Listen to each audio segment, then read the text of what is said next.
السلام علیکم ورحمۃ اللہ وبرکاتہ۔ بہت ہی پیارے مسلمان بھائی اور بہنوں، درس قرآن کے سلسلہ میں آج کا ہمارا سبق سورۃ الانعام آیت نمبر 13 اور 14 پر مشتمل ہے۔ اعوذ باللہ من الشیطان الرجیم، بسم اللہ الرحمن الرحیم۔ وَلَهُ مَا سَكَنَ فِي اللَّيْلِ وَالنَّهَارِ وَهُوَ السَّمِيعُ الْعَلِيمُ۔ قُلْ أَغَيْرَ اللَّهِ أَتَّخِذُ وَلِيًّا فَاطِرَ السَّمَاوَاتِ وَالْأَرْضِ وَهُوَ يُطْعِمُ وَلَا يُطْعَمُ قُلْ إِنِّي أُمِرْتُ أَنْ أَكُونَ أَوَّلَ مَنْ أَسْلَمَ وَلَا تَكُونَنَّ مِنَ الْمُشْرِكِينَ۔ دیکھیں، عقل سلیم اور فطرت مستقیم اس بات کا تقاضا کرتی ہے کہ انسان بلکہ پوری کی پوری جو مخلوقات ہیں وہ ہر قسمی عبادت اللہ کے لیے خالص کر لیں۔ اگر محبت، خوف اور امیدیں صرف اللہ رب العالمین سے ہوں تو زندگی گزارنے کا مزہ آ جائے۔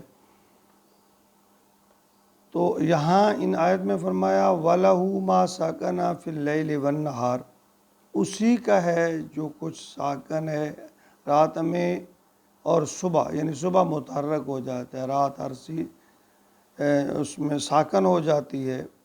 وَهُوَ السَّمِيعُ الْعَلِيمُ، اور اللہ تعالیٰ سننے والے ہیں اور علم والے، جاننے والے ہیں۔ قُلْ أَغَيْرَ اللَّهِ، یہاں جو اس میں فرمایا گیا یعنی کہ رات کا سکون پیدا کرنے والا اور دن میں تحریک پیدا کرنے والا، سب کو اور سب کی سننے والا، کوئی رات کو پکارے، کوئی دن کو پکارے، صحرا میں ہو، سمندر یا پہاڑوں کی کھوہ میں ہو، شرق و غرب سے پکارے، شمال و جنوب میں ہو، چھوٹی سے چھوٹی مخلوق چونٹیوں کی طرح ہو یا بڑی سے بڑی وہیکل سمندری مخلوق، سب کی سننے والا اللہ ہے۔ پچھلی آیت میں جو فرمایا کہ ارض و سما کا مالک اللہ ہے، اور اس آیت میں یہ فرمایا ہے کہ یہ جو گردش ایام ہے، یعنی دن رات کا وجود ہے، تاریکیوں اور روشنیوں میں بسنے والی ہر چیز کی ملکیت اور اختیار اللہ کے پاس ہے۔ اللہ بار بار فرما رہے ہیں کہ وہ ہر وقت ہر بات اور ہر کسی کی سننے والا۔ تو کتنا تعجب ہے کہ انسان پھر اللہ کو چھوڑ کر دوسروں کو پکارے یا اس کو ضرورت محسوس کرے۔ تو یعنی اگر ایک سودا کسی سستے یا عمدہ گھر سے قریب سے ملتا ہے، ایک دکان ہے کہ انسان کو اپنے گھر سے کے قریب سے ہی سودا ملتا ہے، دور جانے کی ضرورت نہیں ہے، دکان بھی تھوک کی ہے، گاہک جو مالک ہے وہ گاہک کی عزت و احترام کرتا ہے، پروٹوکول دیتا ہے، ناپ تول بھی اس کا ٹھیک ہے، اس میں کوئی ایسی بات نہیں ہے، اور بعض اوقات وہ ڈیمانڈ سے بڑھ کر بھی دے دیتا ہے، سودے میں رعایت کرتا ہے، اور اس سے بڑھ کر کے یہ کہ وہ دکان ایسا سپر سٹور ہے کہ اس میں ہر چیز ضرورت کی اور ہر وقت اور خالص ملتی ہے، خوبصورت بھی ہے، ہر وقت دستیاب بھی ہے۔ تو ضرورت مندوں کو بعض اوقات وہ رعایت کرنے کے ساتھ ساتھ مفت بھی دے دیتا ہے۔ یعنی دیکھیں ہر اس میں خوبی ہے، دکان سستی ہے، معیاری ہے، سودا آسانی سے مل جاتا ہے، پورا ناپ تول ہے، بڑھ کے ملتا ہے۔ تو یہ ساری چیزیں ہونے کے باوجود اگر انسان وہ دکان چھوڑ کر کسی اور دوسری دور دکان پہ جائے تو اس میں ایک مطلب بلکہ یہی مطلب نکالا جا سکتا ہے، یا تو پھر اس دکان والے سے بنتی نہیں ہے، اس آدمی کی اس کی بول چال نہیں ہے اس سے، تو اس لیے وہ یہ دکان اچھی گھر کے قریب اور بہترین چھوڑ کر باہر کسی اور دکان پہ جا رہا ہے جس کا اعتبار بھی نہیں ہے۔ تو ایک ہی روک ہے کہ وہ آدمی اس دکاندار سے یا تو پہ خفا ہے یا اس کی بنتی نہیں ہے، اس سے بولنا نہیں چاہتا۔ تو یہ تو دکان کا معاملہ ہے، تو اللہ نے جو دکان ہمارے قریب لگا رکھی ہے، اگر ہم اس سے منہ موڑیں، اللہ سے ہماری نہیں بنتی، جو ہم اللہ سے بولنا نہیں چاہتے، تو پھر کہاں جائیں گے؟ کیا ملے گا؟ کہاں سے ہم ڈھونڈیں گے کہ گھر کے نزدیک ہمارے قریب اللہ بار بار پکار رہے ہیں، میں تمہارے قریب ہوں، میں ہر کسی کی سنتا ہوں۔ مطلب حدیث مبارکہ میں آتا ہے کہ اللہ مومن کا جب ہاتھ اٹھاتا ہے تو اللہ فرماتے ہیں مجھے شرم آتی ہے میں اس کو خالی لوٹا دوں۔ ان سب کے باوجود یہ رعایت بھی ہے ہر چیز کے اگر انسان اس دکان پہ نہیں جاتا تو ایک ہی بات سمجھ آتی ہے کہ اس دکان والے سے بنتی نہیں ہے اس شخص کی۔ تو ایسے ہی ہے کہ اگر اللہ سے ہماری نہیں بنتی تو پھر تو جو مرضی کرتے پہ ہیں، پھر تو نہ کامیابی ہے، نہ سرخروئی ہے، نہ کوئی آسانی ہے، تو پھر تو اللہ کی ناراضگی ہی ناراضگی ہے۔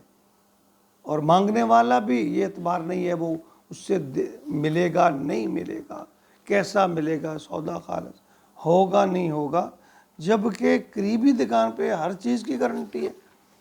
تو یہ باتیں ہماری سمجھ میں پتہ نہیں کیوں نہیں آتی کہ ہم اللہ کو چھوڑ کر دوسروں کو پکارتے ہیں، اللہ کی ذات پہ یقین نہیں ہے، یہاں کہ اللہ کے خزانے نعوذ باللہ کم پڑ گئے ہیں۔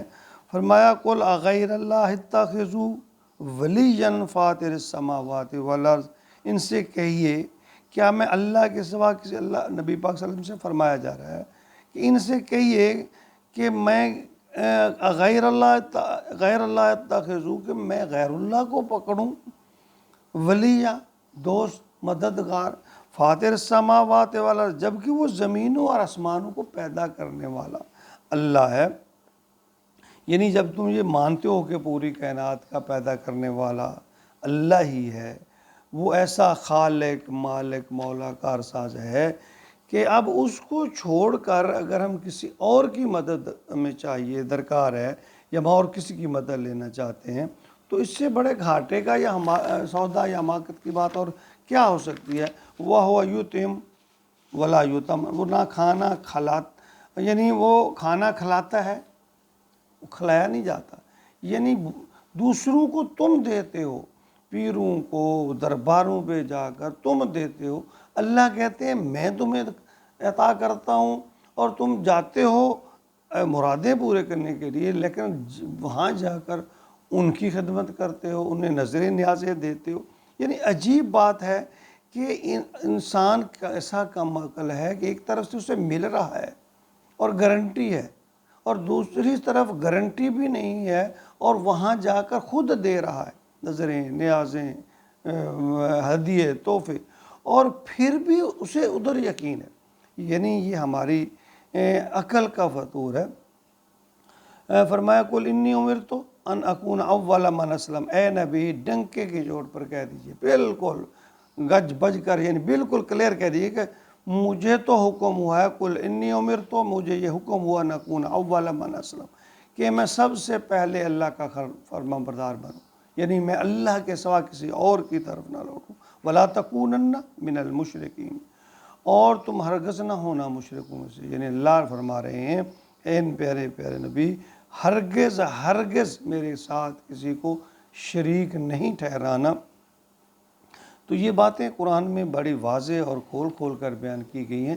قرآن کو ذرا کھول کر دیکھیں تو بات سمجھ آ جاتی ہے، ایسی بات نہیں ہے کہ یہ بہت کوئی الفاظ کا گور دھندہ ہے، اس میں کوئی ایسی پیچیدہ باتیں ہیں۔ اللہ واضح طور پر فرما رہے ہیں کہ شرک نہیں کرو۔ شرک کا مطلب کسی اور کو نہ پکارو، کسی اور کو مشکل کشا نہ سمجھو، کسی اور سے مدد نہ مانگو۔ جب اللہ دے رہے ہیں، گارنٹی بھی دے رہے ہیں، عطا کر رہے ہیں اور اضافی دے رہے ہیں، تو پھر ہمیں کیوں یہ یقین نہیں آتا کہ جہاں جا کر ہم نظر نیازیں دیتے ہیں وہیں سے ہمیں ملے گا؟ تو یہ تھوڑا سا ہمیں سوچنا پڑے گا۔ اللہ تعالیٰ ہمیں عقل اور سمجھ اور فہم عطا فرمائے، اور اللہ تعالیٰ ہمیں اللہ اور اللہ کے رسول کے احکامات پر چلنے کی توفیق عطا فرمائے۔ آمین یا رب العالمین۔